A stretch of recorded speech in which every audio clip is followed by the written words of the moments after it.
¿Qué sucede en el país? Tendencias del acontecer nacional en Análisis Situacional. Bienvenidos a Análisis Situacional. Les recuerdo nuestros nuevos horarios. 3 emisiones semanales. Los domingos a las 11 de la mañana y los domingos a las 8 de la noche y los lunes a las 8 de la noche. Hoy nos acompaña Carlos Fernández, el nuevo presidente de Fedecámaras. Es un empresario venezolano, nació en el Zulia, tiene una maestría en gerencia por la Universidad Católica Andrés Bello, se desempeñó también como primer vicepresidente de Fedecámaras, fue presidente de Concecomercio, también fue presidente de la Cámara de Comercio de Maracaibo, fue director de la Bolsa de Valores de Caracas, director de la Junta de Consejeros de la Asociación Iberoamericana de la Cámara de Comercio, director internacional de la Cámara de Comercio Latina de los Estados Unidos, es director del Consejo Nacional de Promoción de Inversiones, CONAPRI, es miembro de la Junta Directiva del IESA. Bienvenido, Carlos. Muchas gracias, Oscar, por la invitación y por la excelente oportunidad de comunicarnos pues, por estos medios. Muchas gracias. Tu ascenso a la presidencia de Fedecámaras ha provocado algunos cambios, ¿no? De hecho, es la primera vez en mucho tiempo que hay un acercamiento formal, institucional, con el gobierno bolivariano. ¿Qué significado le atribuyes a este acercamiento? Porque de entrada implica un reconocimiento mutuo de ambas instituciones. Yo lo pongo en el contexto nacional y celebro también el diálogo que se va a dar en México a partir de este viernes 13, este viernes 13 de agosto que comienza ese proceso de diálogo. Y lo celebro, entre otras cosas, porque creo que está habiendo por mucho tiempo una sintonía entre los dirigentes del país, políticos, económicos, diferentes sectores, con lo que el país quiere, con lo que el país nacional quiere. Muchísimos estudios de opinión, y usted lo sabrá mejor que yo. Más del 80% la población venezolana cree en el diálogo, cree en la conversación, cree en buscar espacios para la solución de los problemas. Y ese acercamiento con el Ejecutivo Nacional de Fedecámaras nació precisamente a raíz de la pandemia. Cuando se declara la emergencia de la pandemia, hubo algunos contactos entre nuestros sectores, Concecomercio, con Industria, Cavidea, etcétera, que tradicionalmente tienen contacto con los ministerios de sus competencias, por decirlo de alguna manera. Hubo muchas reuniones y se planteó la necesidad de que Fedecámaras, como paraguas de todo el sector empresarial, también tuvieron acercamientos. Fueron unas reuniones en marzo del año pasado con la señora Delcy Rodríguez, con el señor Tarek El Aizami, y donde Fedecámaras recogió las propuestas de sus 15 sectores económicos de sus 19 regiones, las procesó, los concatenó, les dio orden de prioridad y las presentó. Pero al final lo que nosotros hemos planteado es que ojalá la economía sirva como punto de encuentro para dirimir las diferencias y sobre todo para traer soluciones a los problemas de los venezolanos. Hay que recordar, para nosotros entendemos que la actividad económica, como debe ser la actividad política y muchas otras, tiene que centrarse en el hombre, en la promoción de la dignidad humana. Nuestras diferencias nos han concentrado muchas veces en discusiones por el poder, por el desplazamiento, por la ocupación de espacios de poder. Y creo que la gente está esperando que la actividad económica y la actividad política también se centre en traer soluciones a los ingentes problemas, y muy básicos, por cierto, que tiene la ciudadanía venezolana. Eso es lo que ha motivado este acercamiento, porque creemos que sobre las diferencias también es posible construir soluciones. Es más, pensamos que cuando tienes profundas diferencias y logras sentarte en una mesa, mirarte a la cara y comenzar a tener un propósito superior que es resolver los problemas de los venezolanos, vas a tener un esfuerzo de diálogo, de consenso, de deponer actitudes, de concederle al otro lo que pueda tener para que buscar una solución. Y puede ser que posiblemente esa solución basada sobre las diferencias tenga un aliento más profundo y de más duración que construir sobre las coincidencias. Eso es lo que nos ha inspirado, nos ha motivado. Ojalá pudiéramos llamarlo diálogo. Lamentablemente ha sido un acercamiento, son 20 años o más de una relación muy tirante, y reconstruir una confianza, tú sabes muy bien lo que eso significa y lo que demora. Mutua, ¿no? Claro, porque tienes que ir construyendo pequeñas victorias, gestos y oportunidades donde le permitas tú cumplir con tu palabra empeñada y que el otro te cumpla con su promesa, y de manera esas construcciones y cumplir esos compromisos pequeños que se van a hacer, retomar la confianza en que ambos tenemos un objetivo común en lo que hayamos llevado a la mesa de discusión. Lo mismo creemos nosotros va a pasar en México, y lo mismo creemos nosotros va a pasar el acercamiento que hemos tenido con el Ejecutivo y con el Legislativo también. Se acaba la época de la confrontación, del empresario como factor político, como protagonista político. Yo creo que va a seguir la confrontación de ideas, y ojalá el país retome la confrontación de ideas. El país está inmerso en unas enormes narrativas vacías de contenido. Yo creo que nosotros vamos a seguir confrontando desde el punto de vista de nuestras ideas, de nuestra visión del mundo, y especialmente de nuestra visión de la economía y de nuestra creencia fundamental de que el progreso material de la nación depende de la actividad privada, que es la libre iniciativa la que debe brindar, digamos, los bienes y servicios que necesita la sociedad. En Venezuela se satanizó el diálogo, y la gente entiende que el diálogo es arriar, es bajar tus banderas. No. El diálogo es precisamente el espacio, la oportunidad para tú llevar tus banderas, para tú llevar tus creencias, para tú llevar tus ideas, y la oportunidad de convencer al otro, aunque sea un poquito, en lo que tú piensas debe ser el camino adecuado. Eso es para lo que nosotros entendemos por diálogo. Pero yo te escucho y encuentro más coincidencias que diferencias con relación a la visión económica del chavismo, por lo menos recientemente. Ustedes hablan de una economía que tenga sentido social, sentido humano, que no solamente esté orientada a la ganancia, a la acumulación, sino que también tenga impacto sobre la calidad de vida de los venezolanos. Eso es parte de las narrativas del chavismo, de la visión económica del chavismo. El chavismo también está reconociendo el papel fundamental, crucial, que puede desempeñar la empresa privada en Venezuela. De hecho, hay nuevas leyes que aspiran a promover la inversión. El pensamiento clásico liberal que nosotros, digamos, de alguna manera insufla, pues el pensamiento que Fede Cámara responde, y que es la valoración, pues, de la libre iniciativa, del libre mercado, pues, y de la libre oportunidad, está muy claro que la empresa privada es generación de riqueza. Lo que pasa es que muchas veces se malinterpretó lo que significaba generación de riqueza, porque no es riqueza para el accionista o para el promotor de la empresa, es fundamentalmente riqueza para la sociedad. Cuando un señor que vende mil teléfonos celulares obtiene un beneficio, mucha más utilidad tiene la sociedad al incorporar 1000 teléfonos inteligentes que crean contenido, que comunican a la gente, que le permiten trabajar, que el beneficio particular que lleva esa persona. Y yo creo que está comprobado en el mundo occidental, por lo menos, que como el que más me atrevo a comentar, que la empresa privada, y en Venezuela el éxito enorme de 1928 a 1978, está claro que la empresa privada lo que fue un agente de cambio, fue un agente de inclusión social, fue un agente de movilidad social enorme. Pienso que una de las cosas más inclusivas que puede haber socialmente es un buen empleo. Y en un buen empleo lo que necesita es trabajadores productivos en empresas eficientes. Consideramos que ese binomio, trabajadores productivos, entrenados, capacitados, etcétera, y una empresa eficiente que haya hecho las inversiones y los procesos adecuados, es el binomio insustituible para la incorporación social de las mayorías.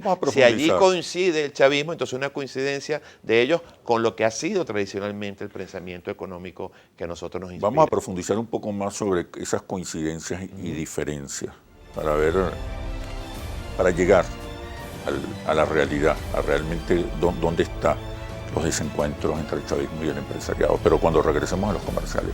Ya venimos. ¿Qué sucede en el país?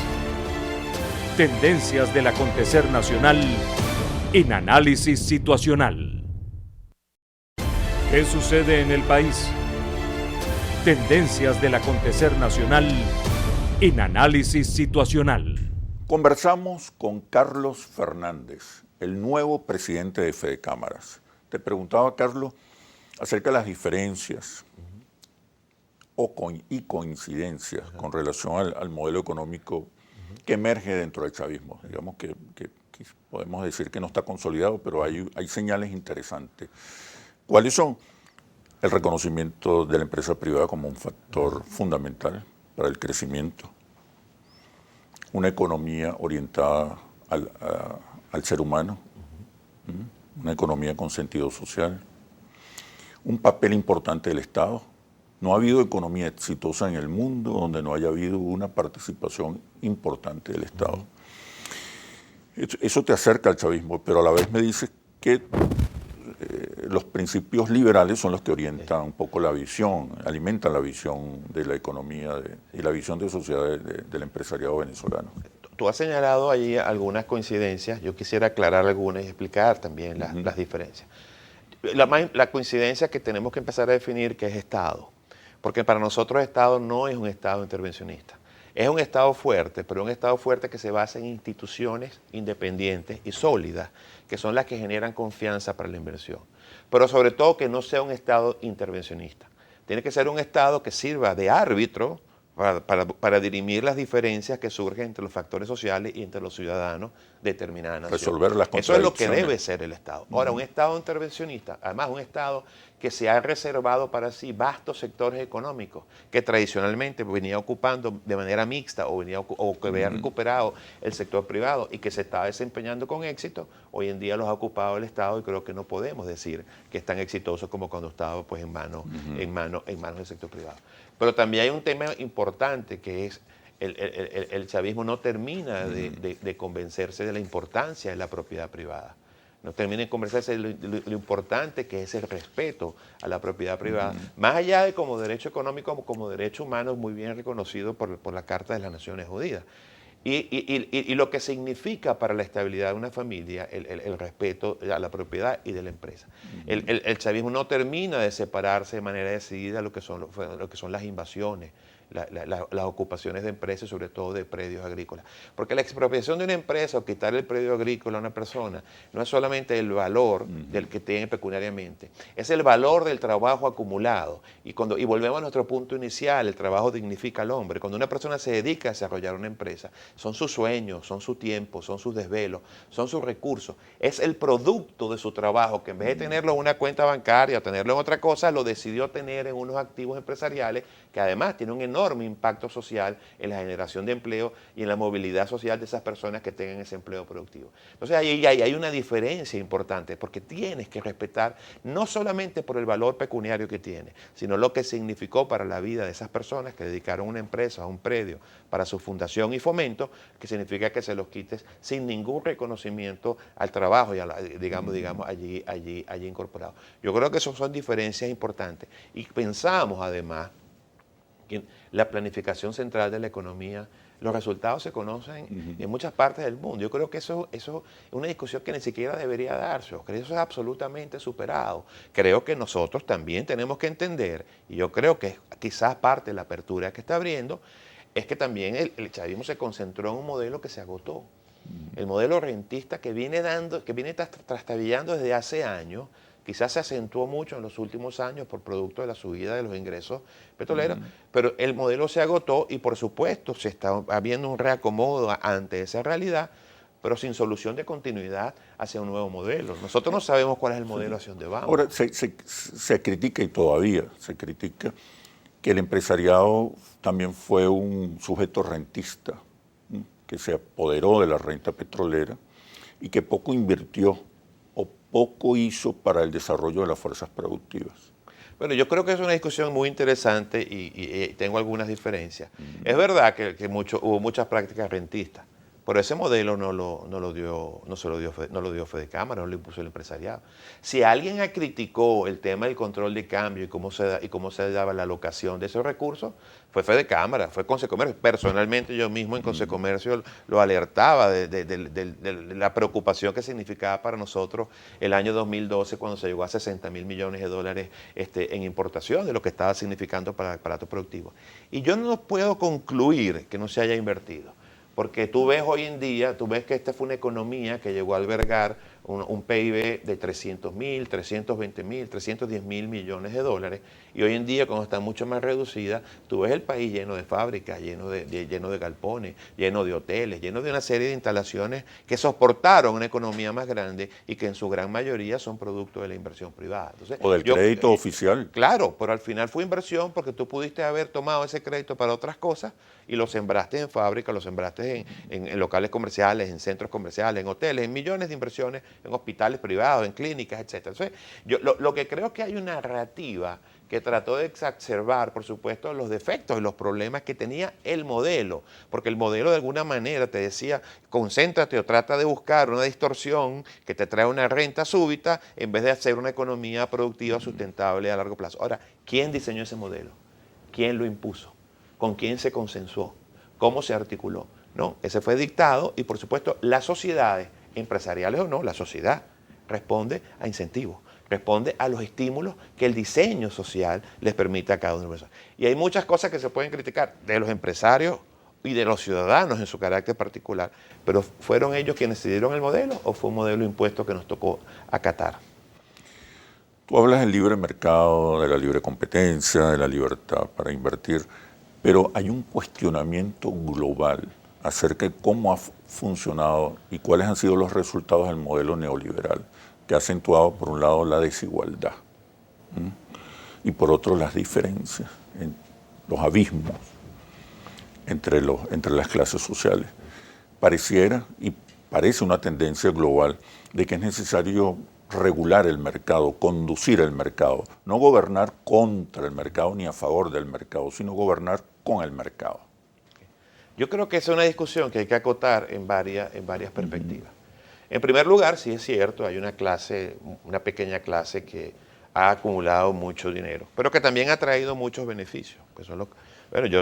Podemos discutir si está bien o no que Steve Jobs tenga tanto como tiene, bueno, pero hay que ver los beneficios a la humanidad que le ha traído la empresa que él tiene.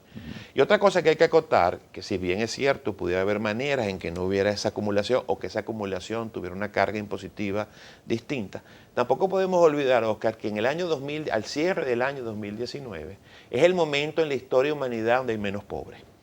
O sea, la humanidad viene siendo menos pobre año tras año, gracias precisamente a modelos que han sabido incorporar la generación de riqueza, la generación de empleo en su sociedad. Entonces, ahora, pero ha habido un quiebre. A partir de 1980, con la era Reagan y Margaret Thatcher, que se inicia un modelo neoliberal que acentuó la desigualdad. Y hoy tú ves millones de ciudadanos protestando en la calle, pues ya no soportan un sistema de desigualdad tan profundo.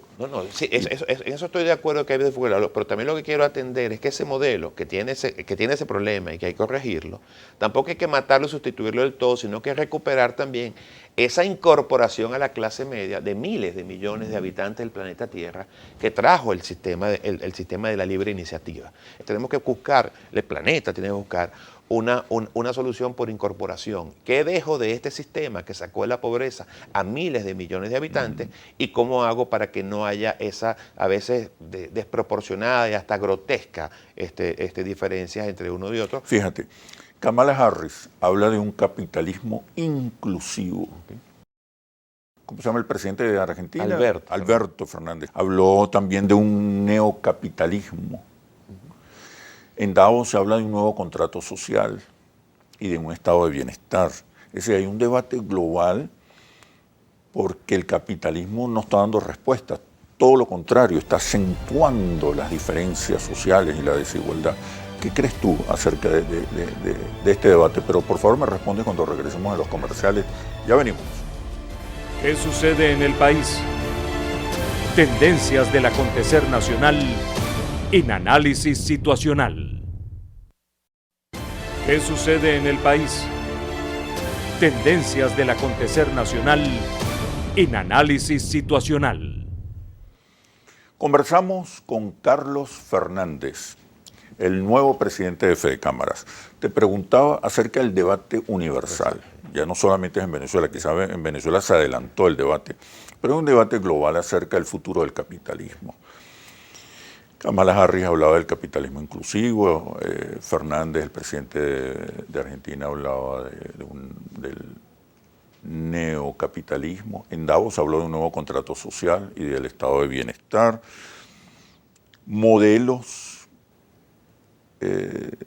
políticos, modelos de Estado, modelos de gobierno que favorecen la síntesis entre el socialismo y el capitalismo, pareciera que están dando resultados. ¿Qué opina ustedes, ¿Qué opina Fede Cámara? ¿Qué visión hay? Bueno, es un tema apasionante y complicado. Nosotros pensamos, y para ponerlo un poco de lo general a lo particular, tratar de aterrizar en el tema, el capitalismo o la visión económica liberal, digamos, de un lado está la parte política, de la otra parte está la parte económica, y coincide con la democracia. Y el término democracia es un término dinámico. El mismo concepto y conceptualización de lo que es la democracia ha venido cambiando. No es lo mismo que la democracia griega que la de Abraham Lincoln, que la democracia moderna de check and balance, y pesos y contrapesos, de inclusión de las minorías, respeto a las minorías. Son temas, igual pasa con el tema económico. No es lo mismo la concepción clásica de Adam Smith que tú puedes tener la concepción moderna de la economía, entre otras cosas por el desarrollo institucional. No es lo mismo una economía de mercado sin un banco central o instituciones económicas que una economía de mercado con un banco central. O sea, para poner un poco en el contexto histórico. ¿Y cuál es nuestro pensamiento? Bueno, creo que está muy claro en la asamblea que hicimos de Fede Cámara el año pasado. ¿Qué decíamos nosotros? Por una economía productiva e inclusiva. ¿Por qué? Porque nosotros entendemos la economía, precisamente como lo decía ahora, como un elemento de movilidad y de inclusión social que a través de la generación de empleo y la creación de riqueza. Yo creo que todos queremos ir a un estado de bienestar. Ahora, ¿cómo es el estado de bienestar y cómo se llega? No puedes llegar a un estado de bienestar sin productividad. Porque si tú decretas el estado de bienestar, como lo decretaste en Grecia, ahí tienes las consecuencias. Grecia quiso equipararse con Alemania, cuando Alemania sí tiene una economía productiva, cuando Alemania desde la posguerra venía incrementando su productividad, incrementando el tamaño de su economía, haciendo ahorros, fundando las bases de una fuerte, digamos, el tema social, ¿ok? Y ahora, y tener unos ahorros suficientes para aguantar y poder darle un estado de bienestar, como han logrado los noruegos, como han logrado, digamos, los suecos y todos los países nórdicos. Ahora, si tú quieres ir a un estado de bienestar... Hay casos en América Latina también positivos, Bolivia, claro, por pero ejemplo. para llegar allá tú tienes que recuperar una economía que sea productiva, que sea inclusiva, que sea sustentable y tener guardados los ahorros suficientes para que poder resistir como estado de bienestar que eres los embates que la misma dinámica de la vida te puede traer en una o en otra circunstancia. Lo que no podemos es decretar el estado de bienestar sin haber construido las fortalezas económicas para ello. Más de 15.000 pequeñas y medianas industrias, empresas, se han registrado desde agosto de 2020 en Venezuela, según el director del SAPI. 15.000. ¿Qué está ocurriendo? ¿Hay una ola emprendedora en América Latina? ¿Hay un nuevo rol que asignarle al empresariado y al emprendimiento en general? ¿Cómo valoras estas cifras? Yo creo que voy a concatenarlo con la intervención anterior de la señora Harris y lo del foro de Davos, etc. El mundo están ocurriendo cosas. El mundo, la disrupción tecnológica, el avance tecnológico, el avance de la ciencia, la conectividad, está trayendo también las formas de entendernos y manejarnos en sociedad. Y por supuesto que está impactando el tema del empleo, desde el punto de vista clásico y la producción de riqueza desde el punto de vista clásico. Ya tú no tienes que ir a un sitio para hacer un trabajo, tú lo puedes hacer en cualquier lugar del mundo donde tú estés si tu trabajo se permite hacerlo sobre una plataforma tecnológica. Los grupos de trabajo ya no tienen por qué reunirse en una sala como esta, en un cubículo. Tú puedes tener grupos de trabajo montados en la Zoom, en las plataformas, en distintas partes del mundo. Todos sabemos que las grandes obras de ingeniería las diseñan los hindúes, pero las construyen los americanos. O sea, el mundo se integró y eso está trayendo, digamos, nuevas dinámicas, nuevas formas de trabajar. En Venezuela, además, yo creo que ocurrió una cosa muy importante y muy difícil de decir, que es el tema de la dolarización, porque fue espontánea. Sí. Eso es una solución del mercado. Porque ¿quién la diseñó? Claro. ¿Quién la decretó? ¿Quién la instauró? Nadie. Y todos a la vez. Entonces, porque esa es la alocación de recursos. ¿Por qué? Porque la ciudadanía se dio cuenta que necesitaba, digamos, preservar el valor de su trabajo en una moneda que no se devaluara y que además le permitiera, digamos, cierta expectativa de futuro más estable. Yo creo que ese ha sido un cambio fundamental en el tema económico, le da una nueva perspectiva a los agentes económicos y ha traído una cosa que yo creo que ha sido importante para, de alguna manera, paliar la caída económica o comenzar un pequeño proceso de dinamización, y es que regresó el crédito comercial. El crédito bancario no existe.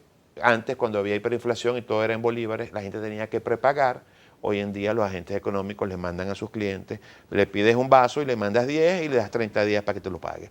El efecto multiplicador del crédito que se había perdido, comercial. Ojalá recuperemos el bancario y estoy seguro que el dinamismo va a aumentar. Nosotros en el recorrido que hicimos por el país, antes de tomar fe de cámara, que fuimos a 16 estados del país, nosotros volvimos a ver el crédito, el SAM, volvió el SAM a los comercios en Venezuela, que es crédito para consumo, Sí, que da el propio comerciante.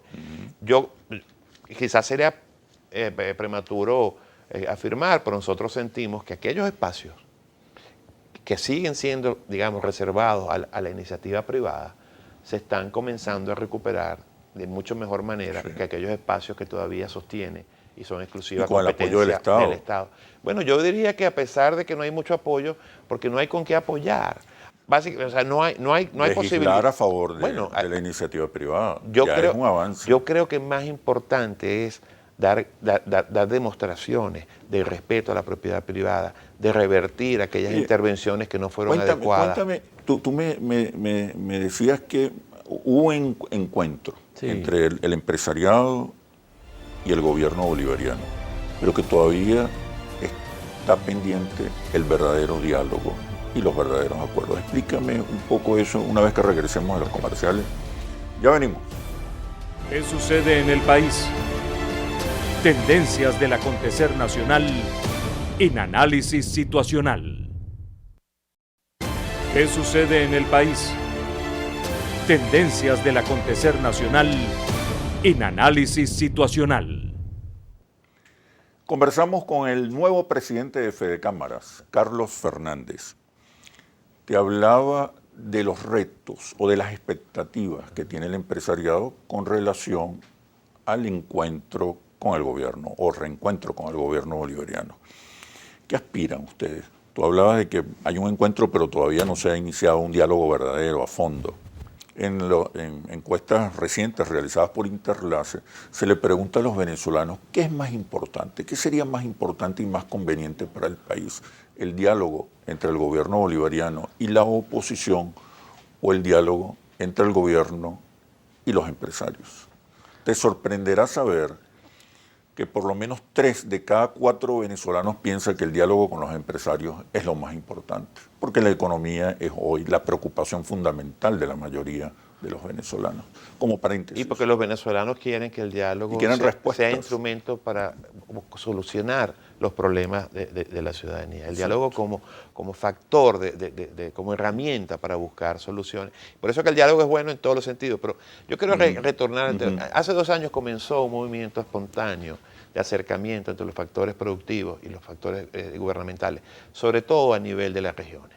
Hoy en día es común ver cómo nuestras cámaras de base, nuestras asociaciones de base, tienen, digamos, constante comunicación, discusiones, enfrentamientos, pero fluidos entre, digamos, las alcaldías y las cámaras de base, o entre las fuerzas, digamos, administrativas y nuestras asociaciones de productores, asociaciones de ganaderos, etc.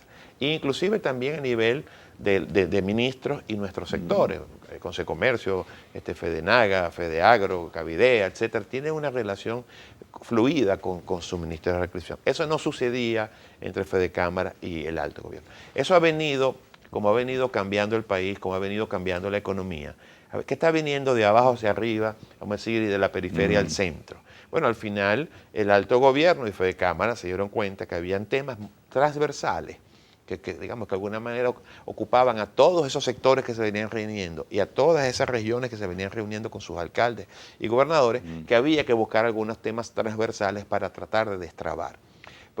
Y allí es donde nosotros comenzamos. ¿Por qué digo que ha sido un acercamiento y no ha sido diálogo? Bueno, porque han sido 3 encuentros con la vicepresidenta, ha sido un solo encuentro con el señor Jorge Rodríguez.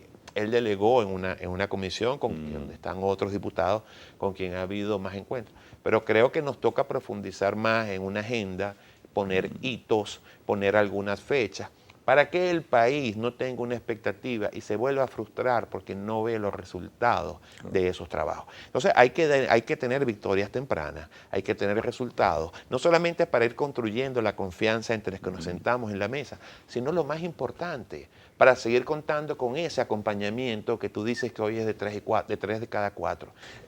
Lo que quiero traer con esto es que el momentum que está viviendo la sociedad en favor de la política, del diálogo, como elemento de resolución de los problemas, tenemos que aprovecharlos con resultados tangibles, concretos, y que no siga como el resto de la discusión, que sea una mera narrativa sin contenido y sin resultado. Mientras esperamos diseñar el modelo compartido, que es necesario, es urgente, ¿qué medidas aspiran ustedes que tome el gobierno en el corto plazo? Ya hay avances, está la ley antibloqueo, la ley de zonas económicas especiales, una ley de emprendimiento para promover el emprendimiento, la ley antibloqueo incluso es una ley para promover inversiones. ¿Qué medidas aspiran ustedes? Medidas en concreto. Por ejemplo, el cese de las ocupaciones, las invasiones, el despojo de la propiedad, por ejemplo. Ese es un tema que sigue vigente en nuestros Siguen predios rurales. produciéndose Sigue habiendo episodios. problemas de invasiones de predios rurales, de predios Inmuebles. ganaderos constantemente. Aquí mismo en la ciudad de Caracas siempre llegan denuncias de edificios en tal lado, galpones en este otro lado que han tenido invasión. Yo no quiero decir con esto, porque no tengo elementos para decir lo que sea con el apoyo del gobierno o que sea, digamos, impulsado por el gobierno. No, a lo mejor son espontáneos, a lo mejor es parte, digamos, del desorden, etcétera, etcétera, pero es el gobierno quien tiene que ponerle coto a eso, tiene que darle respuesta al ciudadano propietario de ese inmueble y darle también una respuesta al ciudadano que está invadiendo, tiene que ponerlo en su sitio, tiene que haber un Estado de Derecho. Ahora, ¿por qué nosotros, y voy al tema del diálogo político antes que el económico? Porque es que si tú no tienes institucionalidad, no tienes confianza. La confianza que tanto se cacarea, que tanto se exige, que tanto se pide, no es una declaración de buenas intenciones, no es una ley o 2 o 3 leyes, no es una campaña de publicidad decirle al mundo las mejores playas son las de Venezuela, el mejor lugar para invertir es Guayana. No, por supuesto que hace falta. La confianza la trae la independencia y la fortaleza de las instituciones. La institucionalidad es lo que le da confianza, por lo menos el pensamiento inversionista que nosotros conocemos. Porque significa sabe la proteger, garantizar la propiedad privada. Garantizar la propiedad privada y tener cómo hacer que los contratos y los acuerdos sean exigibles y que si tú tienes una decisión favorable, tengas cómo ejecutarla. Y no solamente a nivel del contrato, que puede haber los contratos entre los privados y los públicos, sino también que haya digamos, un respeto al espíritu de la normativa y de la ley y que no venga un funcionario en el uso de su discreción a dar una interpretación muy particular a algún tema, como teníamos en Venezuela, que tenías un funcionario en Maracaibo que la misma ley le interpretaba distinto al de Valencia y al de Acarigua.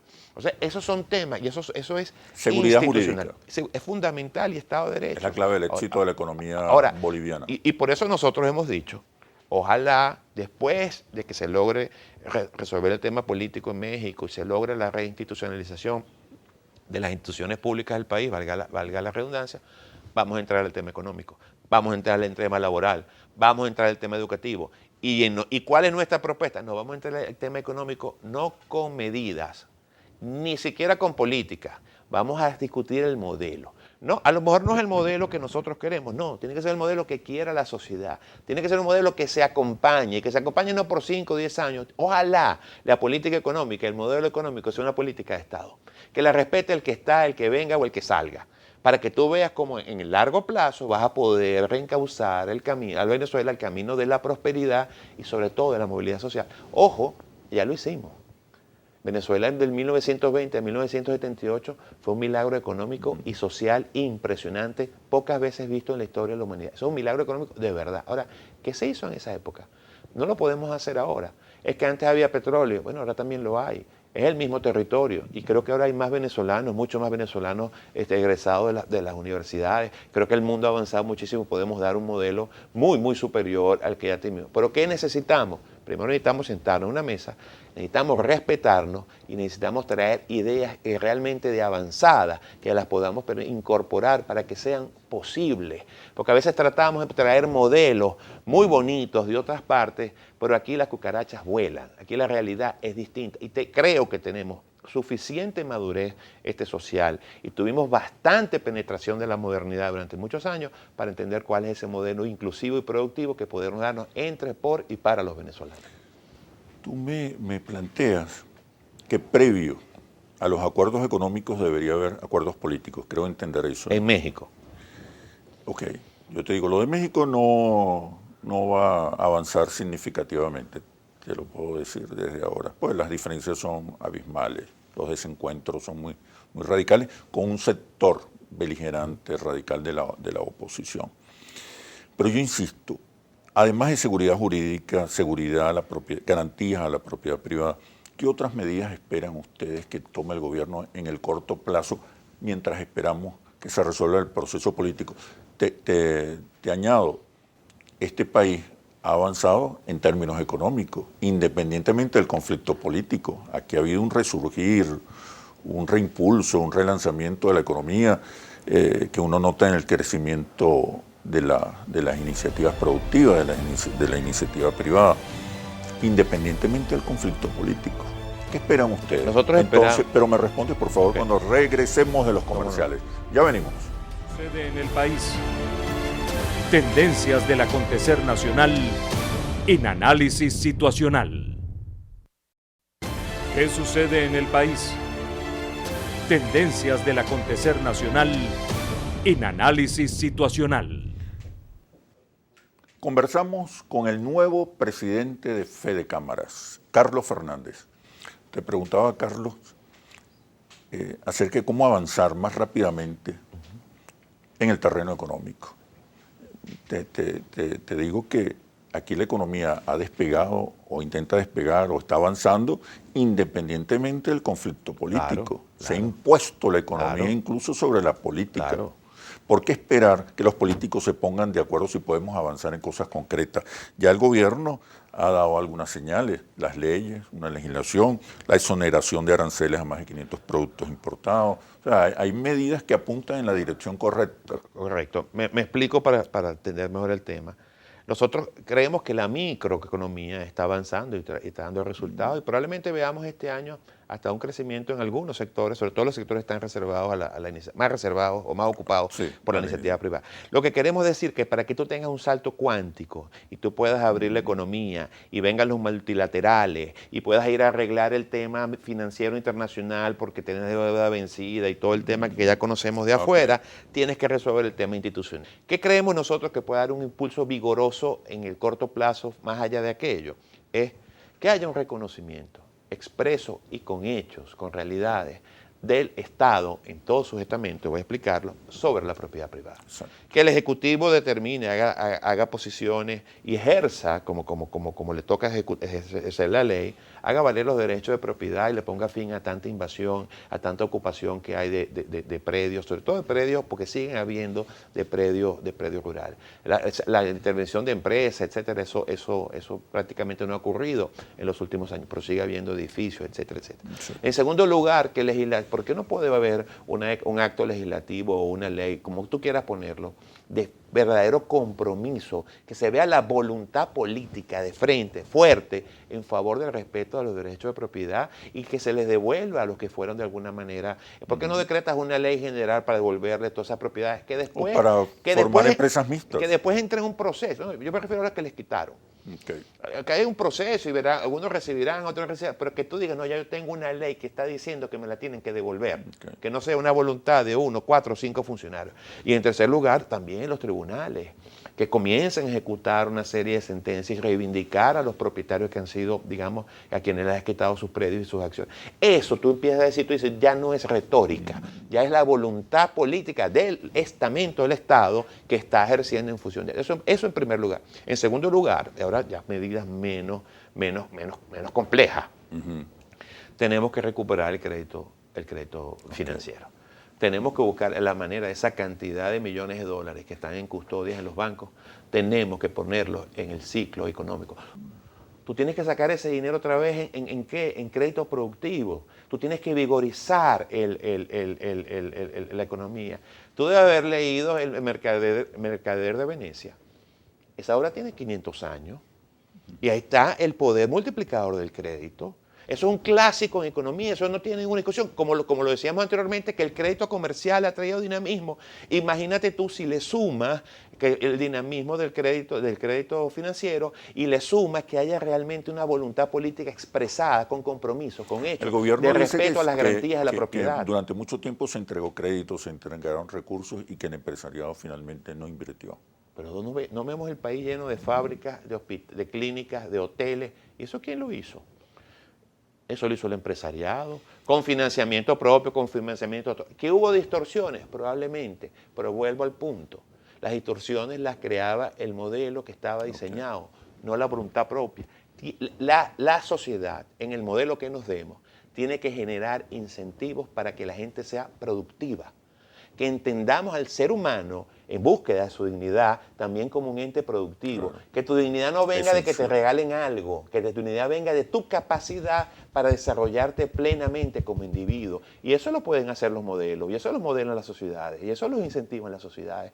Y esa es la que nosotros proponíamos el año pasado cuando decíamos productiva e inclusiva, porque ¿qué es lo que queremos? Que tú a través de tu productividad tengas la posibilidad de planificar tu vida, la de tu familia, darle oportunidades a tus hijos y gozar los beneficios no solamente de la formalidad, sino de la modernidad que trae el empoderamiento del ciudadano formalmente incorporado.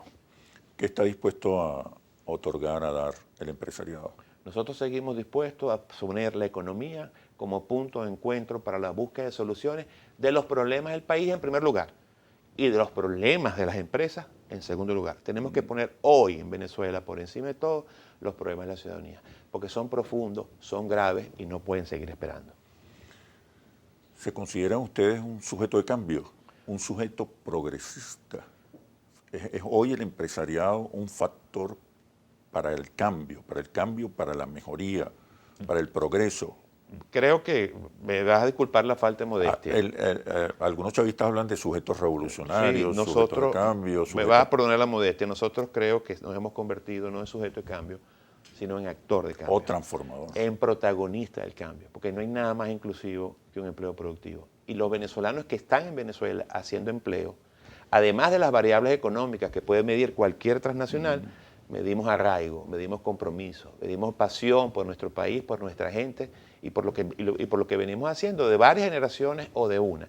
Ese elemento subjetivo que vimos en esta visita a los 16 de todo el país, pues es lo transformador que estoy viendo. Yo creo, perdóname la modestia nuevamente, creo que la visión de empresa que tenemos los empresarios venezolanos es muy distinta a la visión de empresa que tienen nuestros vecinos, por lo menos en Latinoamérica. Nosotros tenemos una visión de empresa que entendemos el profundo impacto social, el profundo contenido social que tiene la actividad productiva, sobre todo en las comunidades más alejadas y en las comunidades digamos, donde hay menos progreso económico. Hay que ver la isla de excelencia, la isla de dignidad, la isla de inclusión que significa una empresa privada productiva en cualquier rincón de Venezuela. ¿Cómo contribuir con la disminución de la desigualdad al interior de las empresas? Incorporando la productividad como un concepto básico. Tu trabajo no es por estar 8 horas en el sitio, tu trabajo es por producir más pines, como volviendo al clásico ejemplo de Adam Smith. Pero también tenemos que centrarnos a discutir, como lo hemos planteado,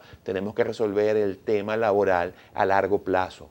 Porque el tema laboral a largo plazo es una camisa de fuerza para la transferencia de esa productividad. ¿Están dispuestos a mejorar la remuneración del trabajo? Estamos dispuestos no solamente a mejorar la remuneración, sino a compartir el esfuerzo productivo de la verdadera contribución en la generación de la riqueza de los colaboradores, pero en una relación que el umbral no sea la salida. Tú no le puedes poner el desideratum a la relación laboral al día que termina la relación laboral con la prestación de antigüedad. El desideratum debe ser el 15, debe ser lo que te llevas el viernes, lo que te llevas cada quincena, porque es con el dinero de hoy que tú vas a construir el futuro y el bienestar de tu familia y de tu país. Y eso es una conceptualización totalmente distinta. Y sin olvidar que tenemos que refundar el sistema de seguridad social. Porque recuerda que el sistema de seguridad social tenía sus ahorros en bolívares. Y con el tema de la hiperinflación ya sabemos lo que pasa. Hoy en día hay 5 millones de personas que tienen pensiones y probablemente entre el sector público y el sector privado haya 7 millones de trabajadores formales. Tú no puedes tener una seguridad social de 7 que sostenga 5. Ahí tenemos un tema enorme que tenemos que meterle el pecho y que no se hace en 2 años. Esos son temas, por eso es que te decía al principio, nuestro modelo de desarrollo económico, ojalá la convirtamos en una política de Estado porque va a necesitar largo aliento, mucho compromiso y mucho acompañamiento de la sociedad venezolana. Tú hablabas de la necesidad de obtener respuestas concretas, contundentes por parte del Estado. ¿Por qué no declarar, de parte del empresariado, establecer obligatorios los programas de responsabilidad social de las empresas? Tengo 30 segundos apenas. Bueno, yo creo que no hay empresa en Venezuela que no haga a su manera responsabilidad social. Lo que pasa es que programas necesitan más estructura, más recursos, pero aquí no hay monjita de la esquina, señor que hace cualquier cosa, o escuela, que no recibe algún apoyo. Mira, del más chiquito, del más modesto, porque una cosa sí tenemos los venezolanos, es que somos solidarios. Y eso yo lo puedo con orgullo decir, no hay pequeña empresa que yo haya visitado que no haga, que no sea un programa como Dios manda. Es verdad, porque necesitan también cierto volumen. Pero Fedecámaras puede promover en contraprestación. Una idea muy bienvenida y lo vamos a incorporar un poco más en nuestras visitas y en nuestras. Bueno, muchísimas gracias, Carlos. Carlos Fernández, nuevo presidente de Fedecámaras. Disculpa quizás un poco excelente. Yo creo que hicimos un programa extraordinario que contribuye con el necesario debate que el país debe dar sobre su modelo económico y político. Muchísimas gracias. No, gracias a ti. Los espero en un próximo análisis situacional por Globovisión, el canal de la paz y la reconciliación. Hasta pronto.